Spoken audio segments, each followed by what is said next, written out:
السلام علیکم ویورز، امید کرتی ہوں سب خیریت سے ہوں گے اور سب کے لیے قرآن پاک کا ترجمہ عملی زندگی میں مددگار ثابت ہو رہا ہوگا۔ ویورز، جیسا کہ آپ لوگ جانتے ہیں کہ الحمدللہ ہم نے 2 پارے مکمل کر لیے اور تیسرے پارہ کے بھی 4 رکوع مکمل کر لیے۔ ہماری سورہ بقرہ چل رہی ہے اور ہمارا ٹاپک چل رہا ہے اللہ کی راہ میں خرچ کرنے کا۔ دیکھتے ہیں اللہ پاک آگے کیا ارشاد فرماتا ہے۔ اعوذ باللہ من الشیطان الرجیم، بسم اللہ الرحمن الرحیم۔ یا ایہا الذین آمنو، اے ایمان والو، انفقو، خرچ کیا کرو، من طیباتی، عمدہ سے، ما، جو چیزیں کسب تم نے کمائی ہیں، و مما، اور اس سے جو اخرجنا، نکالا ہے ہم نے، لکم، تمہارے لیے، من الارض، زمین سے، ولا تیمموا، اور ارادہ کر لو، الخبیثہ، ردی چیز کا، منہ، اپنی کمائی سے، تنفقون، کہ تم اسے خرچ کرو گے، ولستم، اور حالانکہ تم نہ، بآخذیہ، لو اسے، الا، بجز اس کے، کہ تغمدو، چشم پوشی کر لو، فیہ، اس میں، وعلموا، اور جان لو، ان اللہ، بے شک اللہ تعالی، غنی ہے، حمید، تعریف کے لائق ہے۔ اللہ پاک نے اس آیت میں کیا ارشاد فرمایا ہے کہ اللہ کی راہ میں خرچ کرو، طیب مطلب عمدہ چیز۔ عمدہ چیز کیا؟ کہ جو چیز تم کماتے ہو وہ حق حلال کی ہو، اور پھر سب سے بہترین چیز تم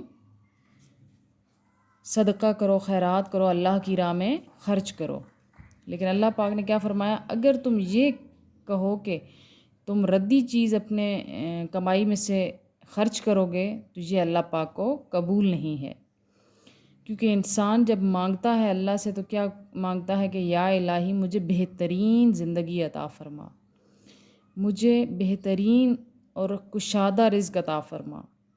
لیکن جب انسان خود دینے پہ آتا ہے تو وہ چیز دیتا ہے جو خود بھی دیکھنا نہیں چاہتا۔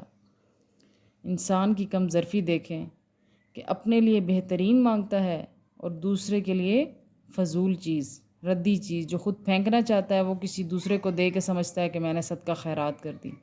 اللہ پاک نے فرمایا کہ اللہ کو منظور نہیں ہے، اللہ تو غنی ہے، تعریف کے لائق ہے، اور ہم وہ انسان کو تھوڑی دے رہے ہیں، ہم تو وہ اللہ کی ذات کو دے رہے ہیں، اپنے لیے، اپنی بخشش کے لیے۔ تو جیسی ہم چیز دیں گے ویسی ہماری بخشش ہوگی، ویسی ہی اللہ کی رضا ہم حاصل کریں گے۔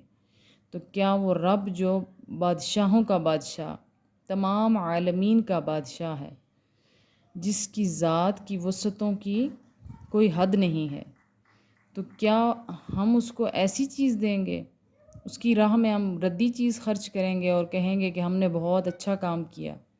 اس لیے اللہ پاک نے فرمایا کہ جب تم اللہ کی راہ میں خرچ کرو تو عمدہ چیز خرچ کرو، جو جیسا تم اپنے لیے سوچتے ہو ویسا ہی تم دوسروں کے لیے بھی سوچو، اسی طرح کی چیز تم خرچ کرو۔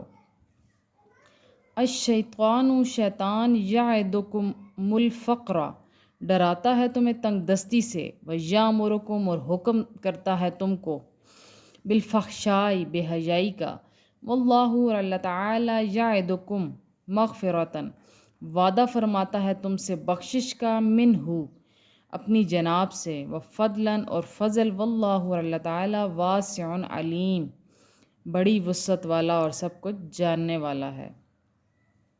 اب شیطان مردود ہمارے دلوں میں، ہمارے ذہنوں میں کس طرح کے وسوسے ڈالتا ہے کہ اگر یہ تم نے اس کو دے دیا تو تم خود کیا کھاؤ گے، اپنے بچوں کو کیا کھلاؤ گے؟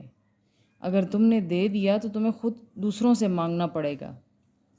لیکن اللہ پاک نے فرما دیا کہ اصل تنگ دستی تو بے حیائی ہے، کہ انسان بے حیا ہوا رہے، خود عیش کرتا رہے اور اپنے مسلمان بھائی کے اس کو پتہ ہی نہ ہو کہ وہ کس حال میں ہے۔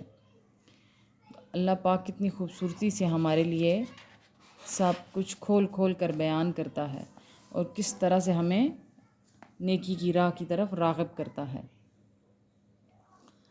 یوتی، عطا فرماتا ہے، الحکمت، دانائی، من یشاء، جسے چاہتا ہے، وما، اور جسے یوتا عطا کی گئی، الحکمت، دانائی، فقط تو یقین اوتیا اسے یقیناً اسے دے دی گئی خیرن بھلائی کثیرن بہت وما اور نہیں یذکر نصیحت قبول کرتے الا مگر اولو الالباب عقل مند۔ اللہ پاک جسے چاہتا ہے حکمت اور دانائی عطا فرماتا ہے، لیکن صرف عقل مند کو ہی پتہ چلتا ہے کہ اللہ پاک کی اصل حکمت اور دانائی کیا ہے، اللہ پاک کی عطا کیا ہے۔ اللہ پاک ہمیں بھی حکمت اور دانائی عطا فرمائے، ہمیں بھی عقل مندوں میں سے بنائے اور ہمیں بھی سمجھ بوجھ عطا کرے۔ وآخر دعوانا الحمد للہ رب العالمین۔